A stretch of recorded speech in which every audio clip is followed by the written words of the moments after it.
Alright, so I want to make a quick guide on Siberius, the YOLO setup. Um,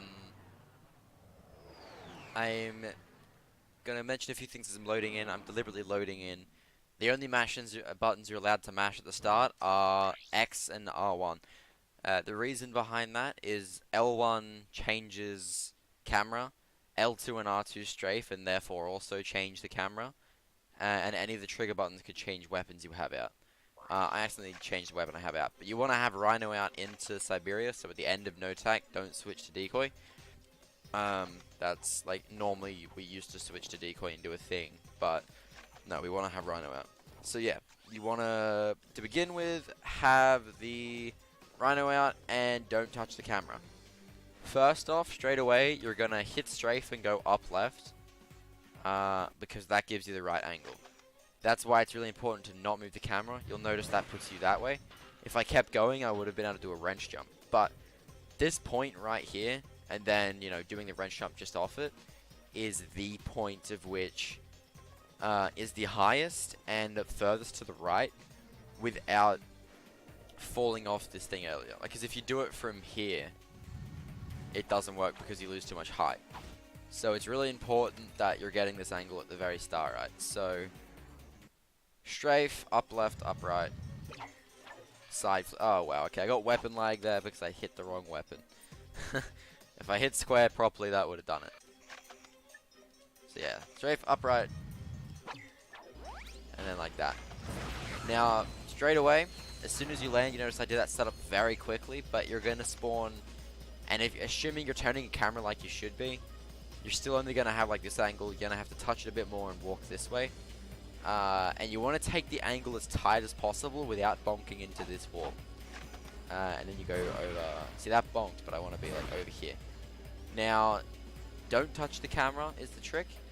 Unless you're like really far to the left. Because the trick here is... Oh, I forgot to touch the camera. You want to have roughly this angle. You're probably used to having an angle like this for the clip. Where you clip through, do that, occasionally get your camera cocked, go here, line it up. The big thing about how we're clipping and not touching your angle here is that that's all in one smooth motion. So you wrench jump, put on shield, get up, adjust camera as little as possible, and then have this angle right here. This is exactly what you want. Now another thing you're going to notice after you're clipping, with that kind of a clip angle, you can't just tap left and get through.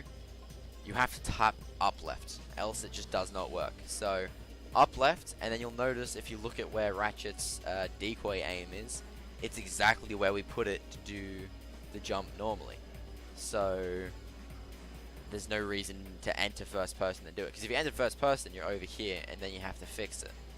So there's absolutely no point at all to do that. You're losing time to do that.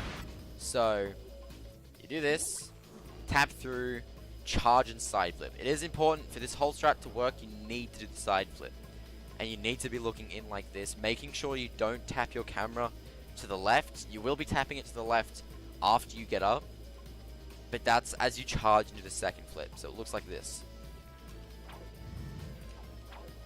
Like that. Now that's the goal. And the secret to do it is pretty sure. Oh, frick.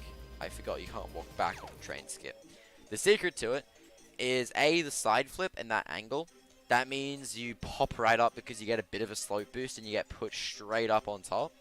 And then you can just charge, and because you're facing a bit inwards, tapping your camera slightly to the left will mean that as soon as you land, a lot of the time you'll be able to do it without a hyper strike and not hyper striking at all until... Well, just not hyper striking at all, except for the points you like deliberately mean to, but I'll mention that later. Is obviously optimal because hyper strikes lose time. So yeah, up, over, angle, flip, camera. Now that's the time you need to use hyper strike. When your angle is bad like that, which meant that you were looking too far right, that's when you use the hyper strike. But the plan is you get a good side flip and you land roughly here. and can charge straight out of it.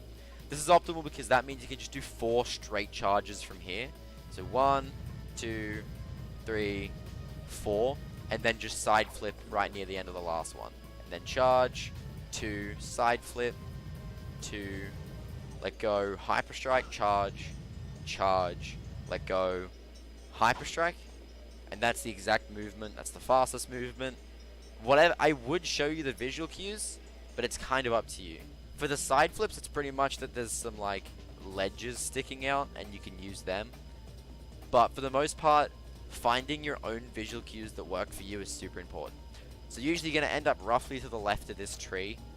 And then you basically just tap strafe or hold strafe. And then make sure you're diagonal. You do need to use decoy setup here, but the trick to save time right at the end is doing it from as early as possible. So about here, because, you know, if you can. And then getting your angle as far inwards and close to the boss as possible. So charge, cancel, side flip. There, I cancelled the charge too early at the start. Oh no, and charge too early out of the cancel at the start, which meant that I had to hyper strike to save it. The trick to learning this is to not try to set it up, because that'll throw yourself off. You want to learn it from just going quickly and setup listing it, and learning to adapt depending on what your angle is. Now the next trick here, a hyper strike acts in 2 parts. If you do a hyper strike like that, you can see that it's in like 2 parts. First, the hyper strike takes you up and then back down. So the trick to optimizing spots like this, where you need to cancel into a hyper strike, is you need to get so that the moment you land, you're in the down part of the hyper strike. That second bit, you see. Up, down, up, down, up, down, up, down. And that's the part you need to be in, because that means you can charge or move out of it as quick as possible. So I wait really long and then hit it like that. Now, I waited slightly too long there, so it actually locked on and then did it. But if you do it right, you'll get a nice old hyper strike and you'll be able to side flip straight into the cutscene. Now, I've already hit it on this file, so I can't actually show you the boss fight. But pretty much you spawn here, and he's always back left behind you. So you just jump towards him so the shield damages him, and then you want to try and follow him with the shield to get optimally 2 or 3 hits on him. So you go follow, follow, and then you follow him with the rhino as well. So it's follow, follow, follow, follow, follow, follow, follow, follow, follow, follow, follow, follow, and it's that kind of motion. And that's literally all there is to this train skip. I can't really show you much. I'll show you a few of the visual cues if I can really quick that I use, but a lot of it's going to just be down to you practicing. So yeah. Angle, up, flip, up, charge, charge, charge, charge. Oh, if you miss it, that's fine. Just fall, do a side flip. Right here.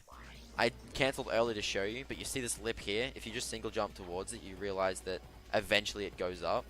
So I tend to side flip just before it, and that means that I get popped up right here. Then I charge twice, holding left pretty much the entire time, right until I know the second charge is just about to end. And then I wait and hit square so that I know I'm going to land here. Another part to optimizing here is charging out of the hyper strikes as soon as possible.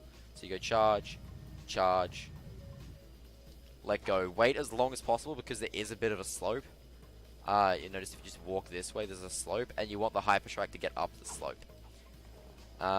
Finally, this. Like that. And that is how you do YOLO train skip. Hopefully it helped.